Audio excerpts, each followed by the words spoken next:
Today I'm going to show you how to create these reverse value space drawings on black paper. So this is a project that I would do right after we've done some shading activities on white paper with pencil.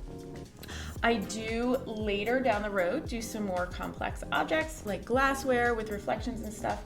When I'm teaching a new skill, so learning to see highlights instead of shadows, I like to keep the subject matter really, really simple. So you can either do just a plain old sphere, or to spice it up a little bit, you can do really any object that's round.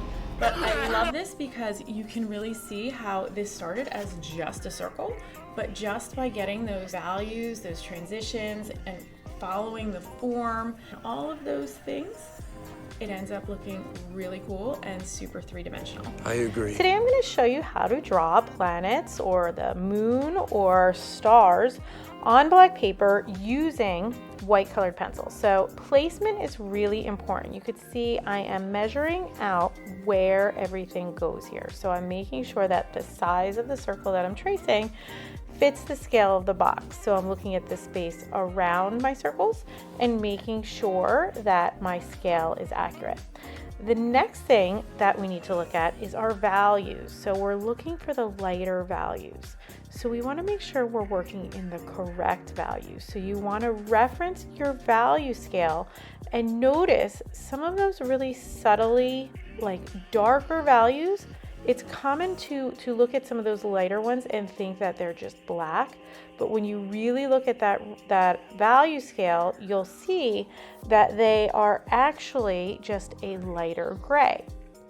So this video is really sped up, but you can see that I saw that the entire image, that sphere shape, was really the darkest darks really were not black. So I put my lightest value in first, and now very, very slowly I'm building up, and you can see I'm pointing to the reference photo.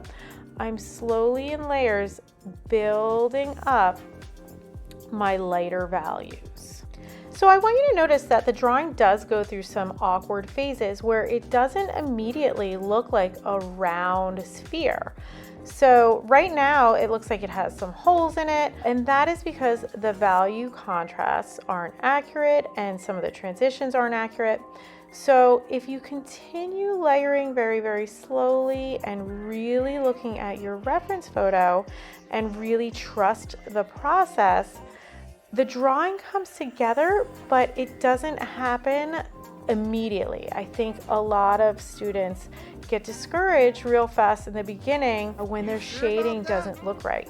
But it's a lot of really close observation, not pressing hard, really looking at the reference photo and comparing the values. So really looking like what level of gray is this area? And making sure that your values are transitioning correctly, that they're in the right spot, that you're not working too dark or too light, and just kind of continuing to layer and layer. But just remember, it doesn't happen right away. It does take time and it takes a lot of patience. So you want to really resist that urge to kind of press hard and speed it up to get that immediate gratification. So basically, you're just really looking closely, keeping your pencil point super, super sharp. If you press too hard, you're going to build up wax. You don't want to on be your like paper, this. and you're going to always see those kind of sketchy lines.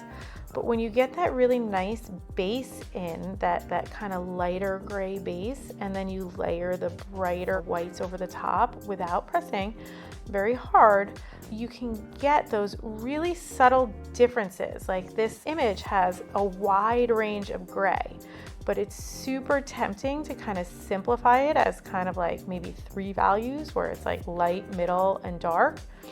So here I'm working on those softer values kind of in the background. Those are definitely the most challenging, but super sharp point, very, very little pressure, like barely touching. It will look a little sketchy at first, but if you kind of keep layering it just very, very gently and just don't overdo it, you can go back in with an eraser a little bit and kind of soften it.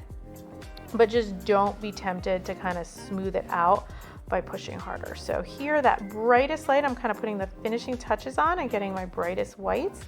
I'm just really taking one last look and really comparing the values. And that's it. So have fun with this project.